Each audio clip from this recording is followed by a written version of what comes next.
नमस्कार दोस्तों, income tax department के द्वारा इनकम टैक्स रिटर्न से रिलेटेड नया नोटिफिकेशन जारी किया गया है 29 जुलाई 2022 को, जिसके द्वारा के आईटीआर को वेरीफाई करने के लिए टाइम लिमिट को रिड्यूस कर दिया गया है।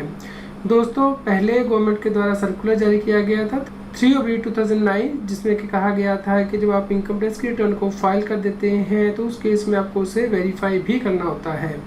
यदि आप income tax return electronically file करते थे तो उसके बाद आपको उसे वेरीफाई करना होता था, यानी कि आप साइन करके ITRV यानी कि एक्नॉलेजमेंट CPC बेंगलोर को भेज सकते थे विदिन 30 डेज। यदि आप इनकम टैक्स रिटर्न को फाइल करके उसे वेरीफाई नहीं करते थे यानी कि 30 डेज़ के अंदर, तो उस केस में आपने जो ITR फाइल की है उसे इनवैलिड माना जाता था और इस केस में आपको दोबारा से ITR फाइल करनी होती थी।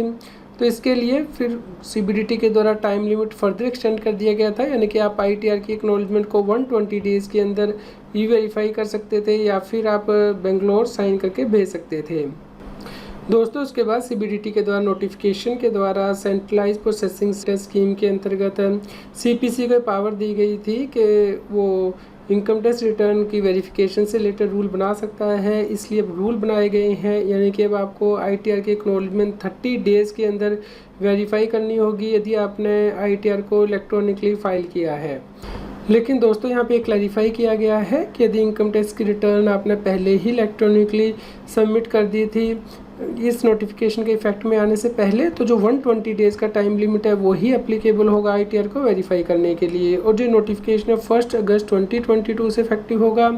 इस प्रकार इस डेट से पहले आपने यदि ITR इलेक्ट्रॉनिकली फाइल कर दी है तो 120 डेज़ हैं। यदि आप इसके बाद फाइल करेंगे तो उस केस में आपको 30 डेज़ के अंदर ITR को वेरीफाई करना होगा।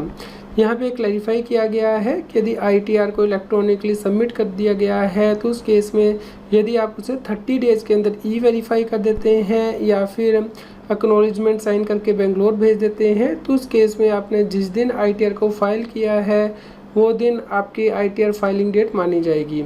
लेकिन यदि आप ITR को 30 डेज़ के अंदर जो है वेरीफाई नहीं करेंगे तो उस केस में जिस दिन आपकी ये वेरिफिकेशन या फिर एक्नॉलेजमेंट सक्सेसफुल होगी उस दिन आपकी ITR फाइलिंग डेट मानी जाएगी। और अब आपको ITR की एक्नॉलेजमेंट सिर्फ स्पीड पोस्ट से ही भेजनी होगी centralise processing centre income tax department Bangalore को, और इस केस में जिस दिन आपने डिस्पैच किया है स्पीड पोस्ट वो डेट आपकी मानी जाएगी, जो 30 डेज़ का पीरियड काउंट किया जाएगा इनकम टैक्स रिटर्न की वेरिफिकेशन के पर्पज़ से। तो ये जो नोटिफिकेशन है वो एप्लीकेबल होगा इनकम टैक्स रिटर्न डेटा जो अपलोड किया गया है incometax.gov.in वेबसाइट पर। नोटिफिकेशन दोस्तों 1 अगस्त 2022 से एप्लीकेबल हो गया है।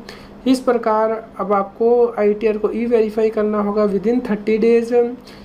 दोस्तों, यदि आप 30 डेज़ के बाद रिटर्न को वेरीफाई करेंगे तो उस केस में अब आपको रिटर्न जो है वो इनवैलिड नहीं मानी जाएगी, बल्कि ये माना जाएगा कि आपने रिटर्न को लेट फाइल किया है, और उस केस में जो लेट फाइलिंग फ़ीस है इनकम टैक्स एक्ट के अंतर्गत वो आपको पे करनी होगी।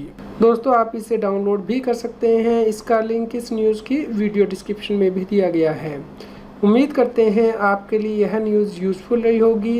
कृपया लाइक कीजिए, शेयर कीजिए ताकि सभी लोगों तक ये जानकारी पहुंच पाए और वो इनकम टैक्स की कॉम्प्लायंस कर पाएँ।